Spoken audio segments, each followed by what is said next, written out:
Now, I'm making this video as a follow-up video to the one I did about all my Elgato products in 2023. As of right now, I am not sponsored by Elgato.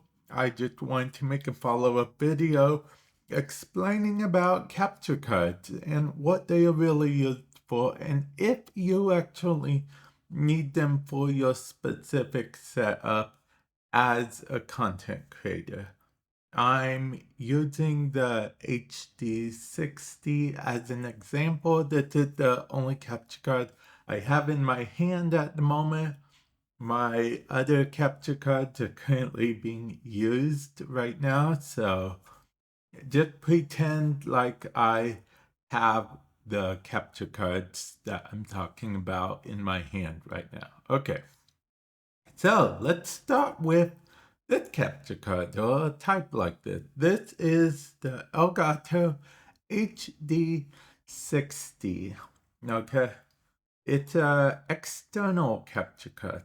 The main difference between an external and an internal capture card is that an external one gets connected outside of your computer, like you're connected via HDMI cables and USB Type-C or whatever connector the Elgato capture card supports. Whereas an internal one, you plug into the PCI slot or PCI slot of your computer. So it runs that way.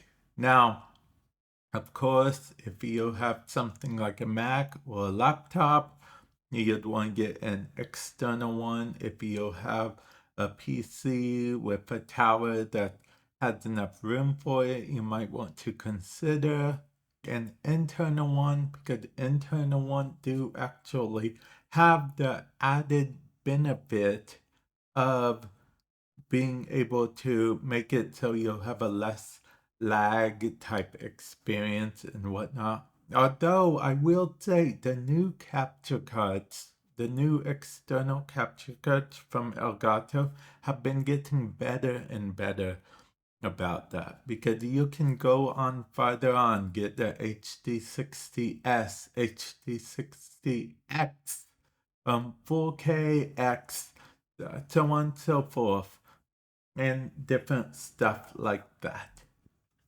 But now that I explained what they sort of do in a way, I'm going to go further into that.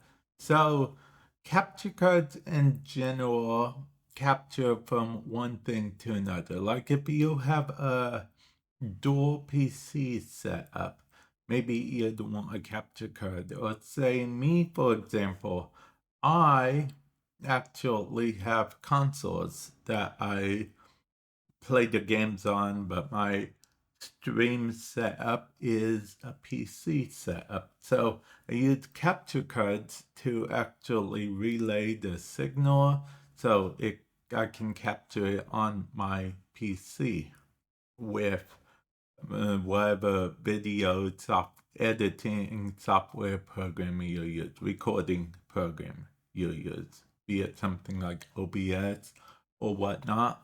So that goes super smooth with that. I usually only record in 1080 60 FPS, but technically I can go a bit higher because I have an internal capture card, but that's just not what I do. Now, that being said, if you just want like a basic to get you started thing, like your first capture card and stuff, you can probably go as far back as the HD60, because they are not bad, especially for like your first capture card and so on and so forth.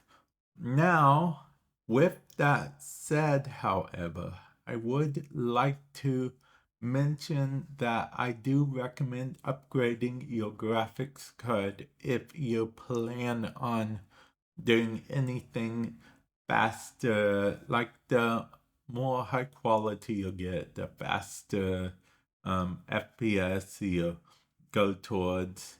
You might want to start upgrading your capture cards as time goes on. If you can, I recommend an internal one, depending on what kind of computer you have. But in a pinch, like say you're editing on a laptop, or say you're capturing your gameplay on a laptop rather, an external one will work just as well.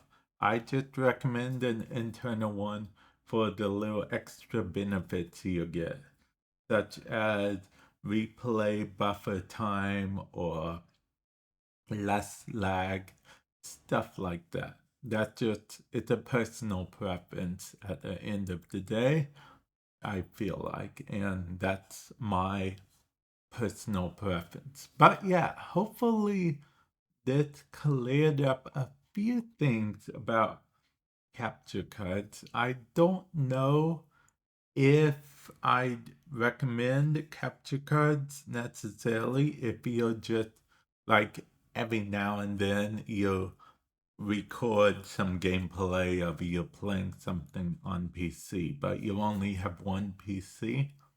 I don't think I'd recommend a capture card then, but if you like have a streaming PC and a gaming PC, capture card could actually benefit you. You could capture from one PC and so on and so forth.